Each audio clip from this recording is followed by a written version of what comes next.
This is Undaunted.Life, a man's podcast. I'm your host, Kyle Thompson. Let's get into it. And she gave birth to her firstborn son and wrapped him in swaddling cloths and laid him in the manger because there was no place for them in the inn. That is Luke 2:7. Now, it's interesting there, they use gendered language in the scripture to describe that when Jesus was born, that he was a son, as opposed to what we would know in the gender binary to be a daughter. And that will all come into play here in just a minute. And no, I can't believe how stupid everything is. But guys, we just thank you so much for listening into this show. We definitely appreciate it. Here we are at the tail end of November. So those of you guys that celebrated Movember, I appreciate you guys. Take photos, tag us in them. I'm trying to grow the beard back out. Got a little hunting action I need to come up with. I want my face to be nice and warm. But thank you to all you guys that took that seriously. Also, just want to remind you guys to leave us a 5-star rating and a review wherever you're listening to this. That is how the show is going to get out to more people. But also share this with as many people as you can possibly get out there too. We need you guys to share it around. We also need your support. So we have a donation page set up on our website, Undaunted.Life/donate. That is how we're going to be able to continue to create the content that you guys have grown to love, is because we have donors. And again, just wanted to remind you that we are partnered with Origin.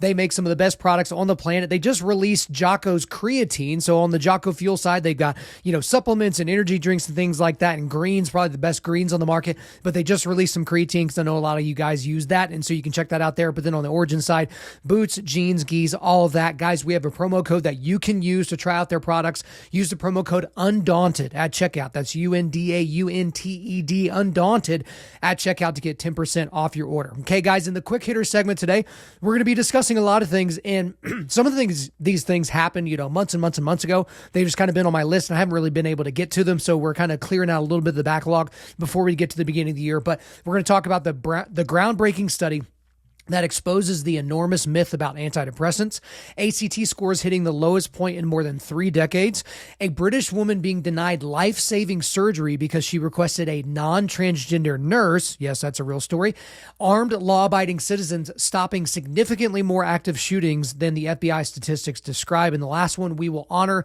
the last surviving American Medal of Honor winner from World War II. But today, we need to talk about a recent sermon that claims that Jesus, yes, Jesus of Nazareth, Jesus the Christ, our Savior, part of the Godhead, had a trans body, that Jesus was actually transgender. Okay, so we need to set the stage here. The date was Sunday, November the 20th, so about a week and a half ago or so. There was an event called Evensong. That is at the location of the chapel at Trinity College, which is a constituent college of the University of Cambridge in the UK. So this is kind of like a chapel service. This is where worshipers are going to come, hear a sermon, praise God, those types of things. So think of it like a church service. The speaker at this particular service was a guy named Joshua Heath, who is a junior research fellow at Trinity College. Also, a couple of guys that are important to this story, Dr. Michael Banner, who is the dean of Trinity College, and the former Archbishop of Canterbury named Rowan Williams. So that is Joshua Heath's PhD supervisor. So again, the speaker was Joshua Heath. The dean of Trinity College is Dr. Michael Banner. And then, the former Archbishop of Canterbury, Rowan Williams, was Joshua Heath's PhD advisor. So we kind of have a bunch of people here in this story. So during this, and I guess we can call it sermon, for lack of a better term, didn't end up being that in the end. But during this sermon, Joshua Heath showed 3 different works of art to make a point about Jesus Christ. So the first work of art was Henry Massaroni's 1990 work called Christ. I tried to find a really good picture of it and I really couldn't, so we won't be showing that here. And then there's a couple others that I will show. The prayer book of, and I think it's Bonne of Luxembourg. It's Bonne. I don't know if it's Bonne or Bonnet or something like that. So this is a prayer book of artwork from the 14th century. And then Jean Malouel's, I believe is how you say the last name, a work from the year 1400 called Pieta. Okay, so the point that Joshua Heath was trying to make with these works of art during this sermon was this, that Jesus was transgender. Yes, that is the point that he was making by showing these works of art and some other works of art, that Jesus was transgender. Okay, so let's look at a couple of pieces of these artwork. So if you're watching this on Rumble or on YouTube, you'll be able to see these. If not, you can look them up later. But one is the prayer book of, again, Bonn of Luxembourg from the 14th century. So during the sermon, Joshua Heath showed this picture. So I'll go ahead and bring it up here for those of you guys that are watching. He showed this picture, which is from the prayer book, which is an artistic rendering of the wound in Jesus' side from the spear that the Roman soldier stabbed him with, okay? Now, what Heath is exclaiming by this picture is that this side wound was isolated and that it, and this is a quote from the presentation, that it, quote, takes on a decidedly vaginal appearance, unquote. So it's a very beautiful piece of art. The prayer book is a fantastic piece of art, but he's saying when you look at this, that it takes on a decidedly vaginal appearance. Okay. And then the main work that he used in his presentation was from the year 1400. Again, Jean Malouel's Pieta. Okay. So I'm going to go ahead and bring that up here for you. And so with this work of art, Heath claims that this provides proof that Jesus was transgender because the blood that is coming from the side wound on Jesus flowed down to Jesus's groin. Okay, so for those of you that are not actually, seeing this is kind of like a golden plate, and there's people holding up the body of Jesus. We can assume that's Joseph and Mary, and there's angels and things like that, and it's a naked Jesus, even though you can't see his crotch region, you can't see a penis or testicles. And then you have the side wound, and the blood from the side wound goes down and basically pools in Jesus's crotch and then runs down his leg. Okay, so there's the image. I'll go ahead and move on from there. But again, he's claiming that provides proof that Jesus was transgender because of where the blood flowed and that you can't see Jesus's penis. Okay, so Heath also showed some other works of art which showed Jesus's penis in a non-sexual or non-erotic way, and told the worshipers that were at this service at Trinity College that the depictions of Jesus's penis, quote, urge a welcoming rather than hostile response towards the raised voices of trans people, unquote. Now, I'm going to read that again because I got to be honest with you, I had no idea what he's meaning there. But again, the depictions of Jesus's penis in these works of art, quote, urge a welcoming rather than hostile response towards the raised voices of trans people, unquote. No freaking clue what he's getting at there.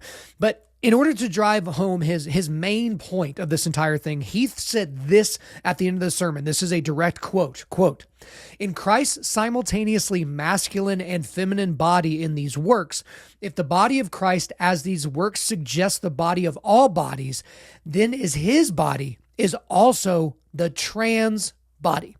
Okay? So Heath is claiming that because of these works of art, because of what we can see, we can surmise that Christ's body, who is the body of all bodies, right? That his body is also the trans body. Okay.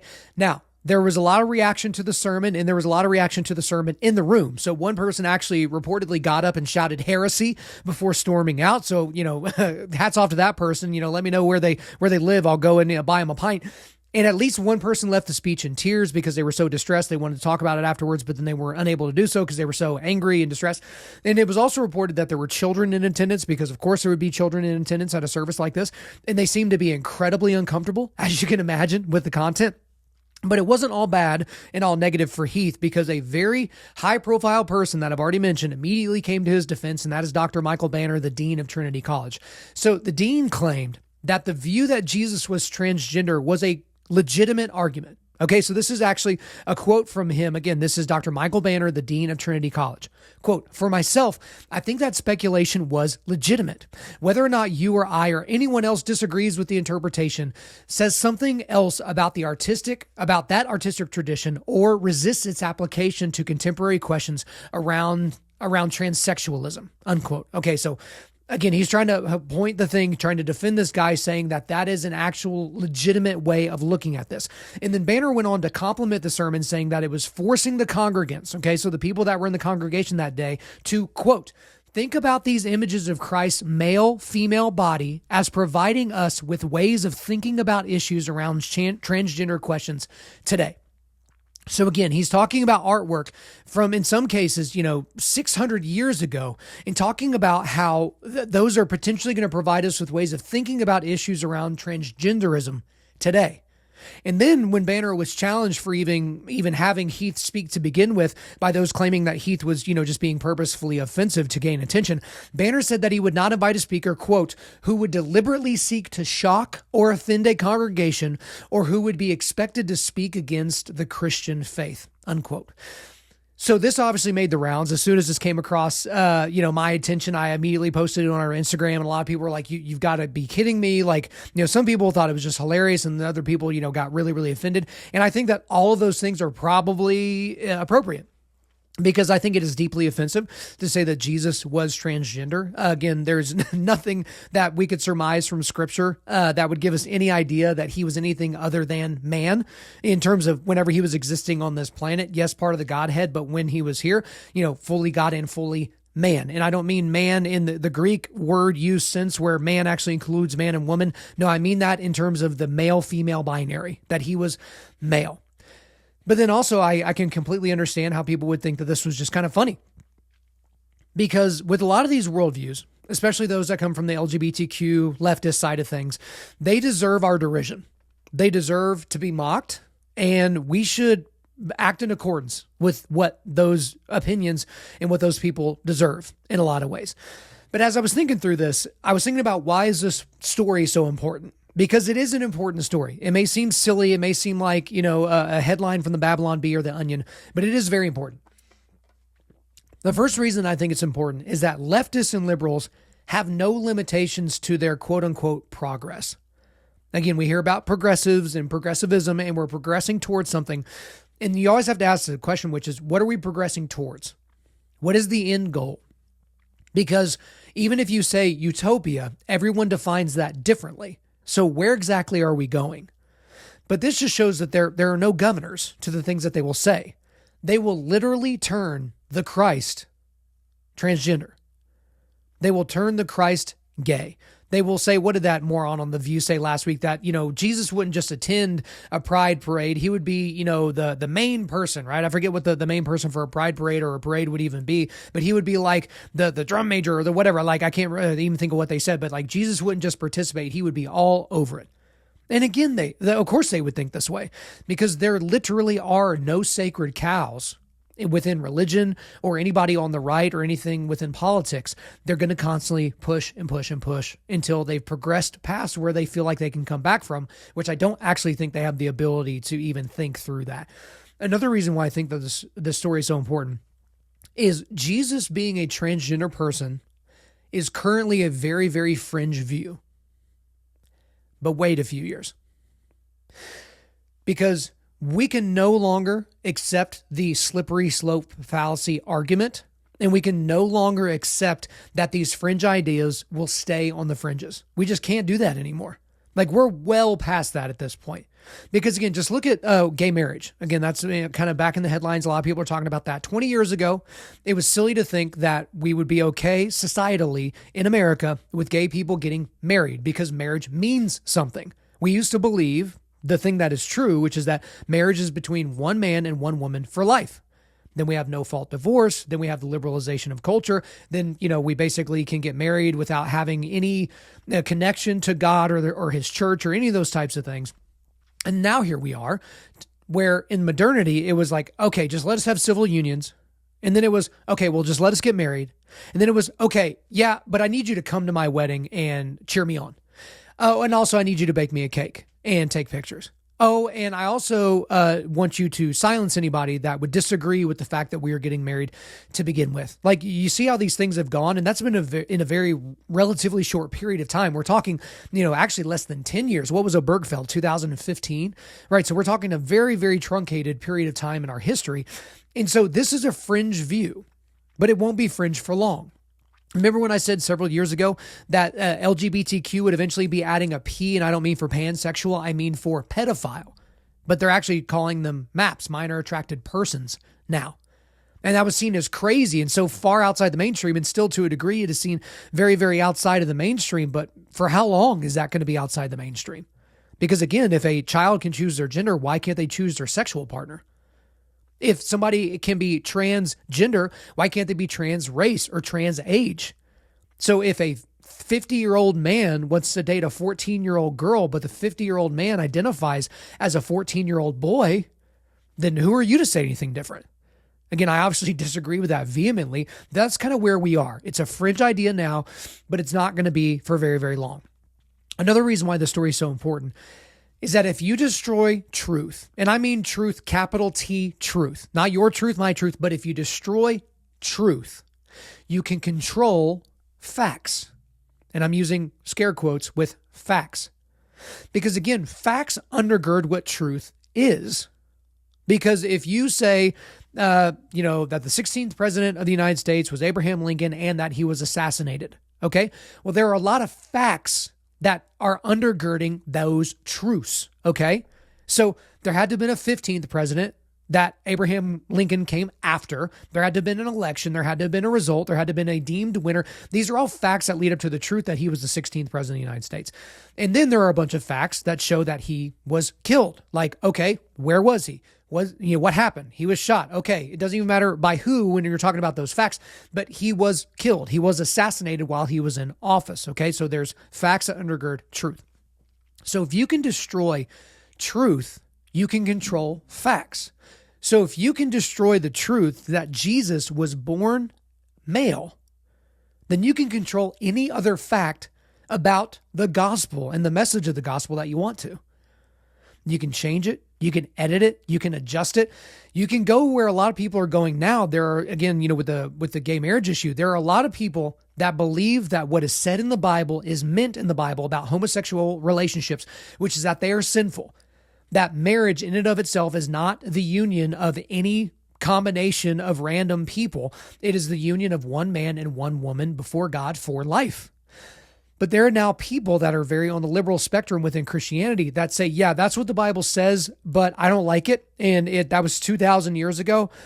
And we need to update. We need a public relations refresh. We need to hit the reset button. We need a makeover. Okay? So they're destroying truth, and now they're controlling facts and saying, no, this is actually what marriage is. We've known what marriage has been for thousands of years, but we know better now. We've evolved past God somehow. So here are the new facts, and they get to be in control of that. And if you come back and say, no, let's go back to the truth, well, they've already destroyed the truth. And if you point to the truth, that in and of itself is bigoted, and you're not allowed to do that. Another couple of reasons why this is an important story is leftists, while very zealous, they're cowards by nature. They may be very excited. They may scream loudly. They may, not have anything else to do during the day than to scream at you or flame you online, but they are cowards by nature. These are people that don't want their ideas challenged. They just want you to accept them, and they will shout you down and call you a bunch of names if you say what they're saying is not, again, capital T, true. But we, as, whatever you want to call us, as real Christians or as conservatives or as whatever, we must push back against these people as if they were a bully on the playground. Because a lot of you got the advice growing up, and sometimes it didn't quite work out that way, but when you stood up to the bully would back down. Because the bully has a lot of insecurities, a lot of issues, and they are a coward by their very nature. Now, you may have tried to stand up to the bully. You might have, still got smacked around a little bit, but I bet you didn't keep getting bullied by that particular bully, right? These people are saying these ridiculous things like Jesus was a transgender person because nobody is yelling back at them. Because only one person will stand up and yell heresy as they're leaving. That they're going to continue to do drag queen story hour because there aren't enough parents coming and saying, yeah, this is bad and this is child abuse. And I'm going to keep talking and I'm going to interrupt this and I'm going to do everything I can to stop this short of doing physical violence to these people, right? It takes people standing up and in a full-throated fashion saying, no, we're not going to do that. And so, again, this was at a religious service, a Christian religious service. And this guy's just waxing poetic about artwork in the tranny version of Jesus. We have to push back against that. And the last thing in terms of why this story is important is at some point, this is my message to the audience, at some point, you will have an opportunity to stand up against heresy. Okay? But you need to pre-decide what you will do. And you need to be equipped to be able to push back. Part of the reason why some people can't spot heresy is because they haven't spent any time in the good book. You don't spend a whole lot of time reading the Bible, and you might hear somebody make some sort of argument like what this guy was making and think to yourself, well, gosh, you know what? I know enough about the Bible to know that when they talked about mankind, obviously that meant women as well. Jesus is like the ultimate God-man. So does that mean that he's the ultimate he? And it almost sounds plausible. And you may start selling yourself on the fact like, yeah, this actually sounds like something that I can get behind. But again, you need to be spending time in the Word, because that will equip you. You need to also pre-decide. I mentioned pre-decision. One thing that I've talked about this in several contexts is I know there are a lot of guys out there that listen to the show that are concealed carry people, right? But there are a lot of people that are concealed carry people that, number one, they have never trained with their firearms, so that's going to potentially cause some issues whenever the moment comes. But they haven't pre-decided whether or not they will use that firearm in order to potentially end a life. They haven't pre-decided to do what the sheepdog would do, which would be to protect the sheep from the wolf. So you're carrying around a deadly weapon, but you have not made the decision that you will be deadly with it if the occasion calls for it. So that's obviously an extreme example, but you don't want to be making that decision at the moment the bullets are flying past your head, right? That's not the time to sit down and, really Ben Franklin this and, have a left column, right column. That's not really the best time for that. But in these moments where heresy is being spouted, where Jesus is being called a transgender person, or somebody's taking the Bible completely out of context or changing the story of the gospel, are you going to be willing to stand up? And I mean literally stand up against that? If it's happening in your midst, are you going to have enough boldness? Are you going to have the balls to stand up and be like, nope, not on my watch? Because some of you guys will be like, oh, now's really not the time. This is going to be really, really awkward. And I don't really know if I can stand up and do all those different things. But one person stood up, yelled heresy after the presentation was over as they were storming out. That was it. And I don't know how many people were there, but I'm assuming it was more than one. At some point, guys, you will have the opportunity to stand up against heresy. You have to pre-decide what you're going to do. All right, guys, let's go ahead and get into the quick hitters segment. And again, we're going to be discussing a bunch of quick hitters, and some of these happened a while ago. So let's get into the first one here. The groundbreaking study that exposes the myth about antidepressants. So this is according to the UK Daily Mail. Now, shocking new research shows that the theory justifying the millions of prescriptions for antidepressants handed out every month to patients is simply not true. The research confirms that some medical professionals have increasingly come to suspect, or what they have come to suspect, that the chemical imbalance theory that depression is due to a lack of brain chemical serotonin is nothing more than a myth. This myth was created more than 35 years ago by pharmaceutical companies to justify their products and has been perpetuated ever since by the training and practice of doctors around the world. In the most comprehensive review of the research on links between depression and serotonin ever carried out, researchers from the UK, Italy, and Switzerland looked at 17 major international reviews that had documented the findings from more than 260 studies involving 300,000 patients. Their findings, published in the journal Molecular Psychiatry, undermine the basis for decades of prescribing of the most commonly used antidepressants, selective serotonin reuptake inhibitors, or SSRIs. Now, guys, I'm going to put a link in the show notes to the entire study. So the one that was published in Molecular Psychiatry, because I believe this was back in June whenever this was put out there, and it's worth your time. I think you should read it. So I've talked about this on the show before, and I've talked about, even my personal experience with seeing somebody be prescribed SSRIs that are these very, very powerful and in a lot of ways addicting drugs after spending almost no time with people. So again, a very close person to me spent less than 5 minutes with the doctor kind of describing what they were going through, and the doctor prescribed them Zoloft.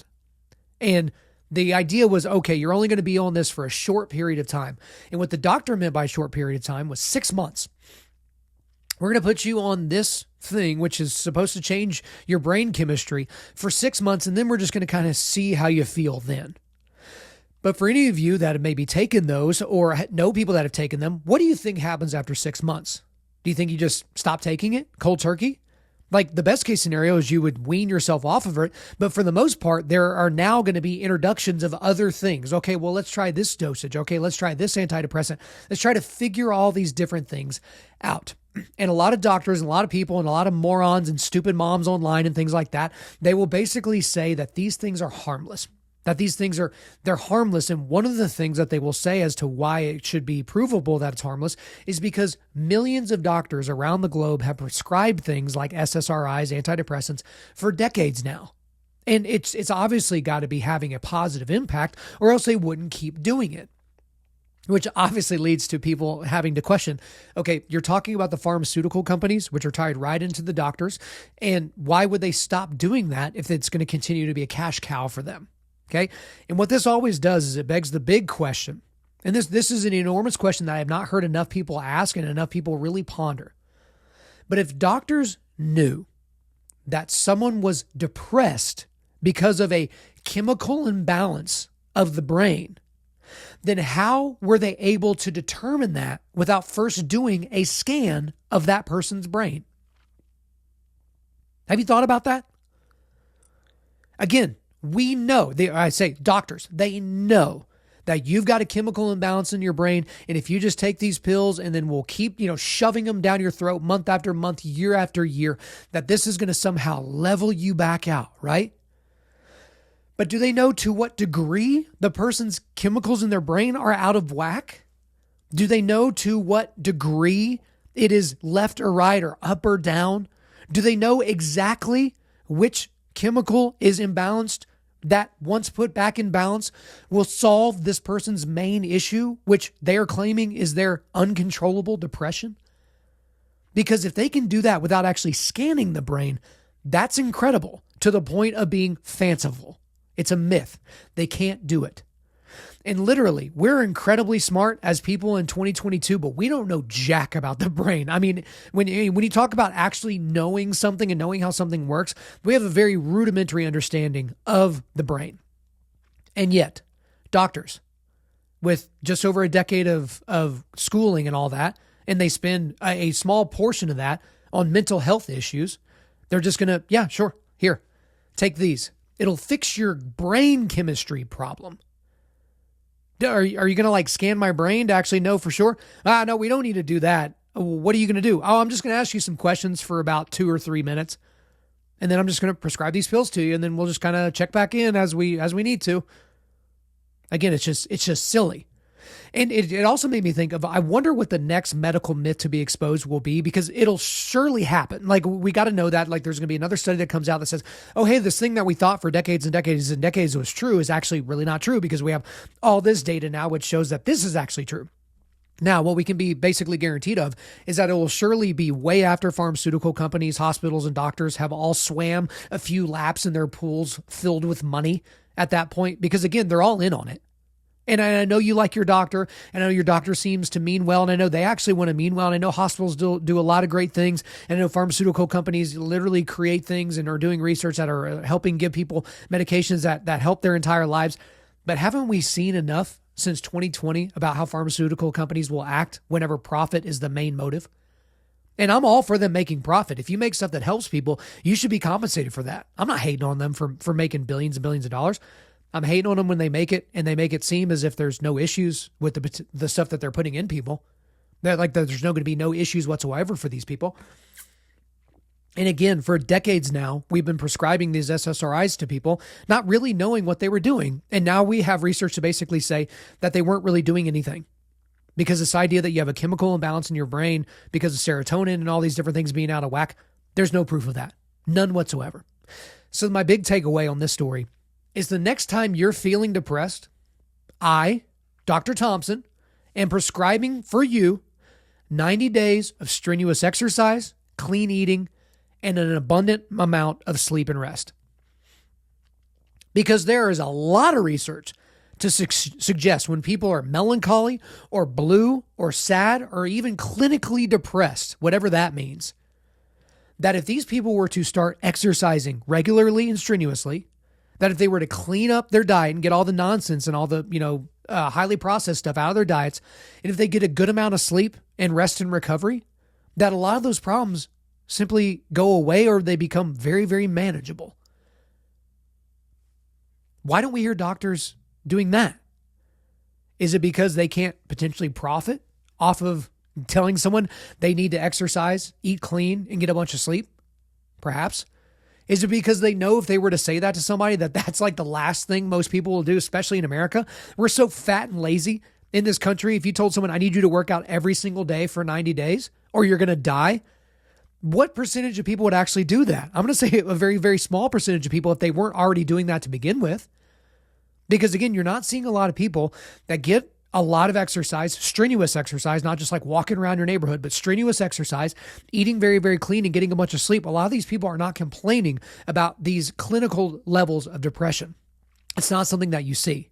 And if somebody was complaining about that and didn't have any of those habits and they start doing those habits, it's amazing what that actually does change in the chemical balance of the brain. Again, we don't fully understand it as to why it is that way, but it's almost as if we were designed to have strenuous amounts of exercise, to not eat garbage that's made in a factory, and to sleep.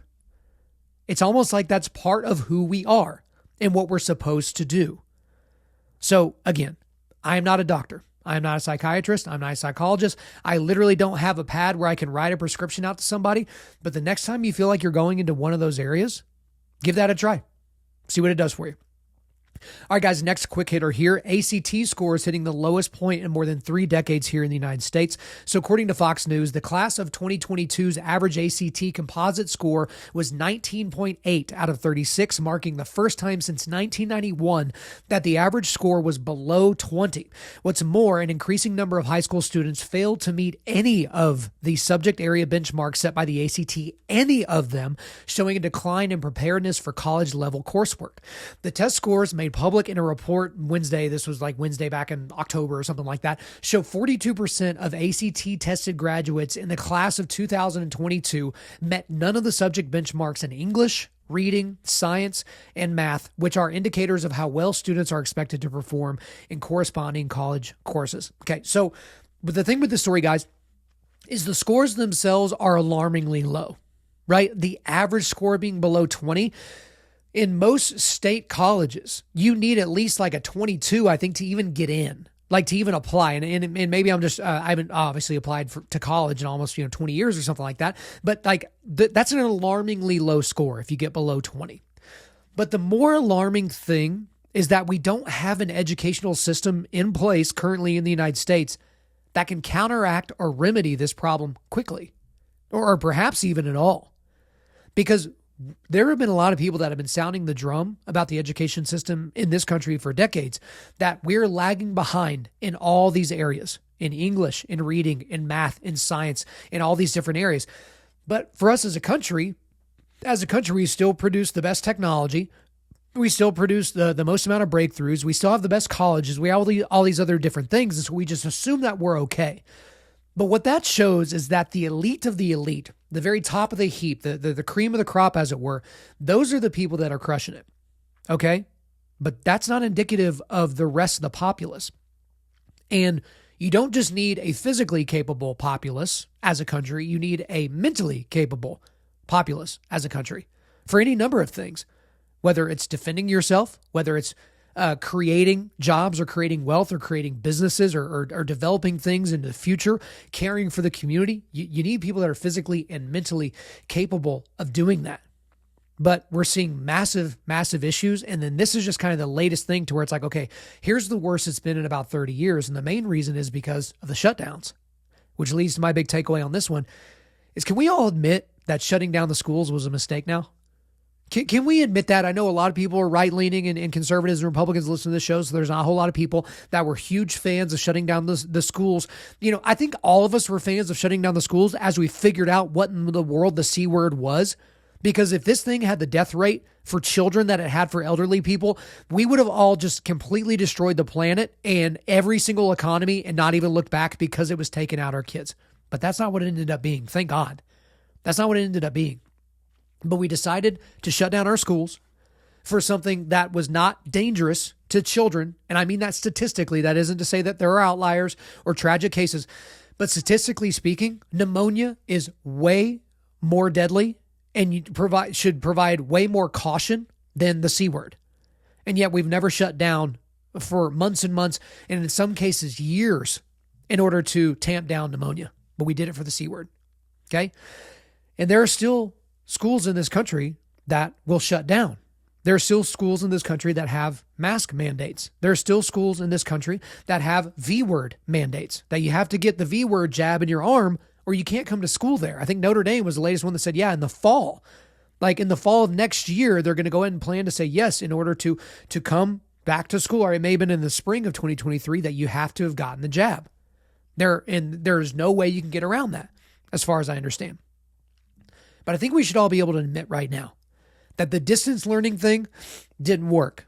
This idea that every single kid in America had a working laptop or iPad and an internet connection and was a dutiful student and had parents that were on top of them and all these different things was a massive, massive fail.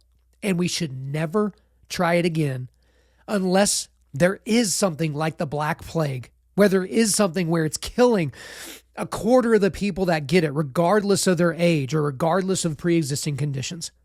That short of anything like that, of a real pandemic, we're not shutting down the schools anymore.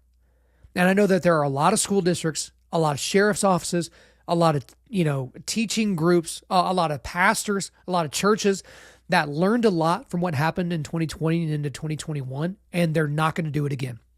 That out of an abundance of caution, they went with what the quote unquote experts said. But when just about everything the experts told us from the beginning was wrong or later proven to be faulty in some major way, then we just can't do something like that ever again. We're never going to do it again. All right, guys, next quick hitter here. A British woman being denied life-saving surgery because she requested a non-transgender nurse. So this is according to the Daily Wire.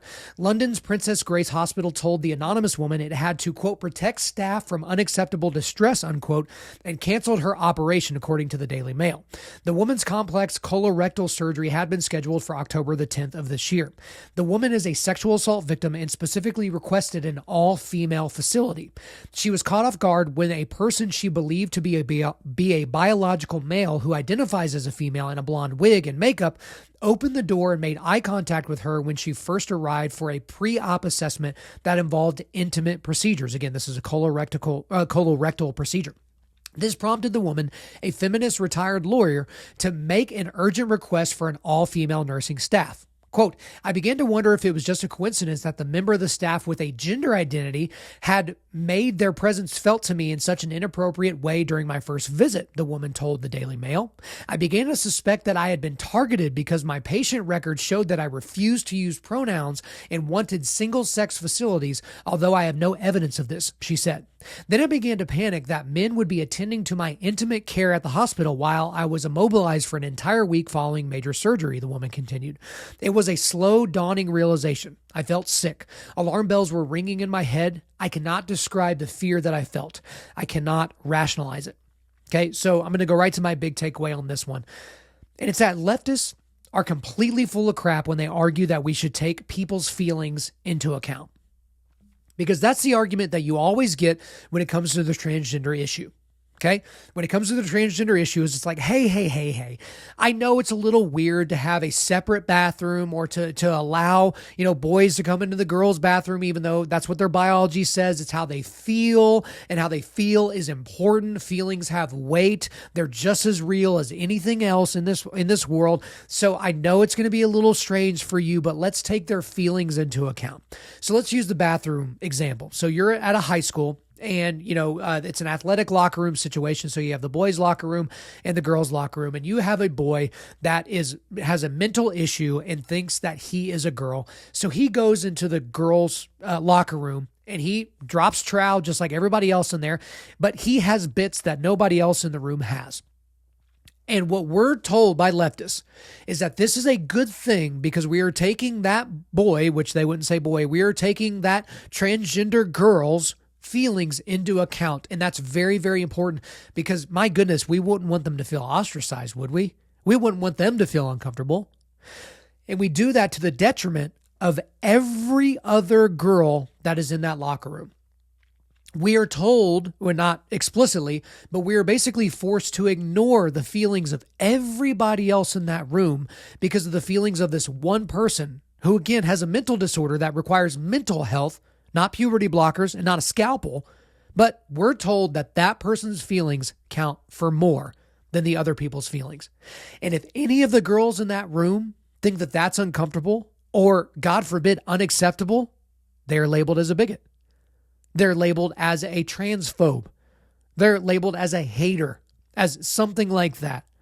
And so you see a lot of these girls and a lot of these females in these situations not coming out publicly and talking about what they're going through, because it really sucks to have people call you names all the time. Now, I'm kind of used to it at this point, having a public profile and doing the stuff that I do and doing the shows that I do and the subjects that I do, but that's not something that I enjoy. It certainly, for a lot of people, it could ruin their entire family tree, because they're not just going to come after that girl. They're going to come after the girl's father. And if their girl's father runs a business, like, that's going to be a problem for them. Like, and they will all descend on that family, do what they can to stamp them out and make them feel as awful as possible. But again, we are told constantly that we need to be more welcoming and more understanding about people's feelings, but they don't mean it.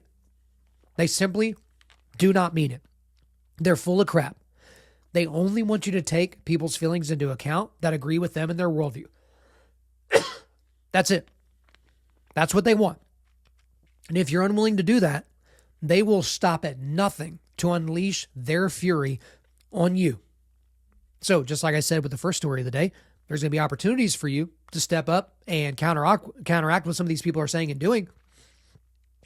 You need to be prepared to deal with that and prepared to do that. All right, next one here. Armed, law-abiding citizens stopping significantly more active shootings than the FBI statistics describe. So this is according to the Crime Prevention Research Center. Evidence compiled by the Crime Prevention Research Center shows that the sources the media relied on undercounted the number of instances in which armed citizens have thwarted such attacks by an order of more than 10, saving untold numbers of lives. Of course, law-abiding citizens stopping these attacks are not rare. What is rare is national news coverage of those incidents. Although those many news stories about the Greenwood shooting also suggested that the defensive use of guns might endanger others, there is no evidence that these acts have harmed innocent victims. The FBI reports that armed citizens only stopped 11 of the 252 active shooter incidents it identified for the period of 2014 to 2021.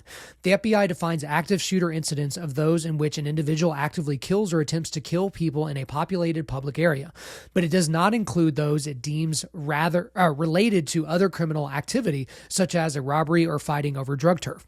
An analysis by my organization, this is a guy that wrote the article, identified a total of 360 active shooter incidents during that period and found that an armed citizen stopped 124.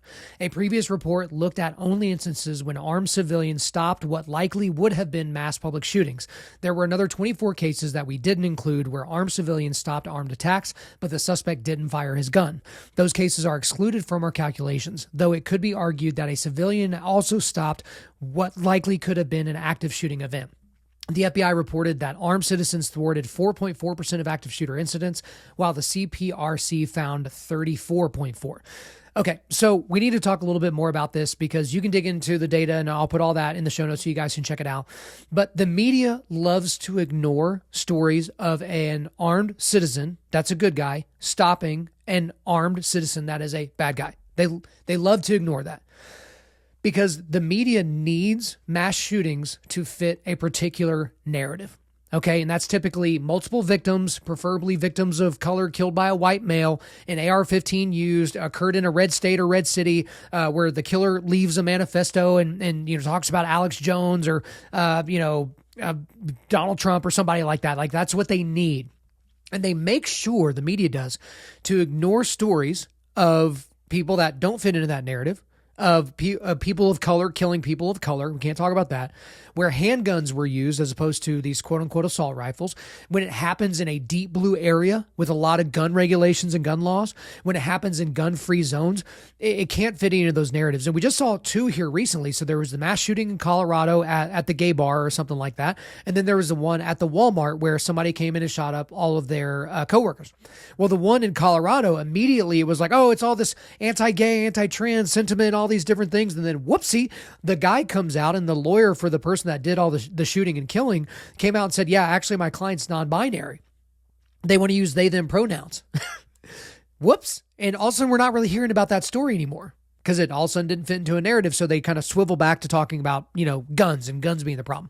With the situation that happened in the Walmart, there was a guy that went in, and I believe it was a black guy, a disgruntled employee that killed, I think 5 or 6 of his people that worked with him at Walmart that were all people of color as well. And this guy said, before he turned the gun on himself and all that he was led by Satan to do this. And we haven't heard about that story either. Because It's just going back to, oh, there's too many guns on the streets and all that. But in that shooting, it was a handgun that was used by a person of color. We're not allowed to talk about those, right? So my big takeaway on this and about the stats around these things, and I'm not claiming that the FBI was purposefully trying to make these numbers seem lower. That could end up being the case, but I don't have the evidence to support that. But my big takeaway is don't let the anti-gun crowd fool you or scare you into not carrying and to not training. Because there have been plenty of situations where there would have been a tremendous amount of bloodshed had there not been a sheepdog there ready to go to protect themselves and others. We've seen several instances of this. And another thing you'll hear from the anti-gun crowd, even in the Christian pacifist side, like the guy that I debated over there in the UK, these people will say things like, well, even if you have your firearm and you pull it out, what if you miss and shoot an innocent person when you're trying to stop the bad guy? Do you know how many times that's happened in the recorded history of the United States? Exactly 0 times. There's not been a single instance that we have on record where an armed citizen that was legally capable of carrying that weapon was trying to shoot and kill the bad guy, but they missed and shot someone's grandma and killed him. Never happened.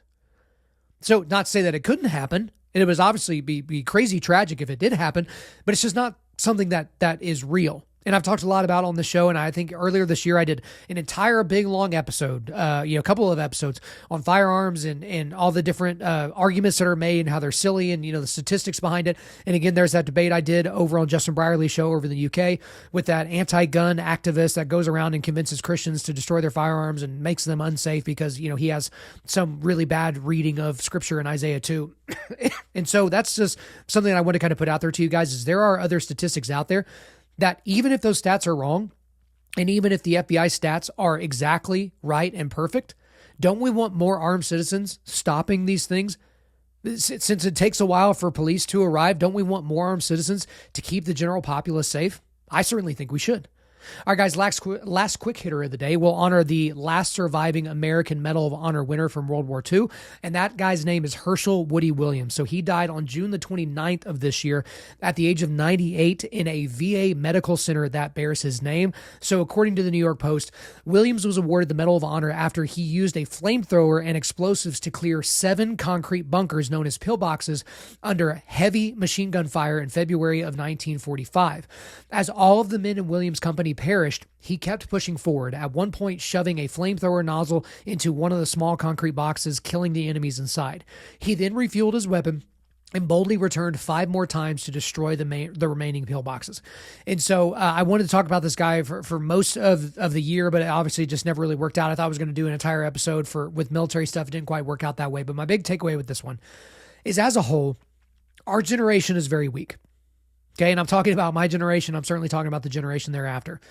But we still have some Woody Williamses around. So I think about my buddy Dakota Meyer. You should read his book, Into the Fire, and think about what he did to earn the Medal of Honor, an award that he hates because it reminds him of the worst day of his life. But there are guys like that out there. So for all of you guys that are like me, that you love to lament this generation and you love to lament the government, and, maybe you've bought into this narrative about the, what is it? The military industrial complex and all these other different things. Like, I get it. But we still have some brave men that are willing to fight and die for this country and fight and die for the men that are by their side. And that's a great thing. That there are still people in this country that are willing to fight and willing to fight for good. Now, it's something to be discussed about whether or not our military class, our military rulers and our general class, and certainly the people in the White House that can send out or bring back our guys is the people that we want making those decisions. But when you look at a guy like Woody Williams, a lot of people will say, well, they're not quite cut like that anymore. There aren't quite guys like that anymore. And there are. That generation is called the greatest generation for a reason. You had guys, because I think Woody Williams, he's like 5'3" or something like he was short. He was too short for the military at the time that he was trying to get in. And so he had to get a bunch of waivers. And how many stories have you heard about guys that, lied about their age so that they could go fight? They were 15 years old, 16 years old. And they're like, send me to the front lines. I'm going to go push back darkness in Europe. Right? Now, we don't really have circumstances like that happening right now here in the United States. We kind of have a class of people in the military that's what they do as their profession, and that's what they get paid to do. And we love the separation for the most part as a people group. But there are still people out there that are wired like that. They're wired to get some. That if it were 1945, They would have been forging documents and faking things and just showing up to go and fight and push back darkness. And I love that about this country, and I love it still. All right, guys, before we let you go, we are going to do a quick resilience boost. At Undaunted.Life, our mission is equipping men to push back darkness with content that forges spiritual, mental, and physical resilience. So again, just want to remind you to go to the Origin website to check out our full line, or not our full line, it's their full line of Origin and Jocko Fuel products. So that's gis, jeans, boots, protein, energy drink, supplements, a whole bunch of other stuff, including the brand new creatine. Guys, use the promo code Undaunted to get 10% off your order. That is UNDAUNTED to get 10% off your order. And guys, in the show notes here, all I've got are the links to everything I talked about in the quick hitters, and also a link to our donation page. All right, guys, thanks so much for listening to the show. We do appreciate it. Wherever you're listening to this, please subscribe, rate, and leave us a positive 5-star review. If you want to come speak live at your event or on your podcast, just shoot me an email to info@Undaunted.Life. That's info@Undaunted.Life. Follow us on Instagram and like us on Facebook, and check out our website for everything else, including how to donate to keep more content like this coming your way. Just go to www.Undaunted.Life. And also, we want to thank the band August Burns Red for allowing us to use their music for our content. The music on this podcast is their song Cutting the Ties, which is off their 10th anniversary re-recording of their album Leveler. The links are in the description. I'm your host, Kyle Thompson. Remember, keep pushing back darkness, keep forging spiritual, mental, and physical resilience, keep seeking the Lion of Judah.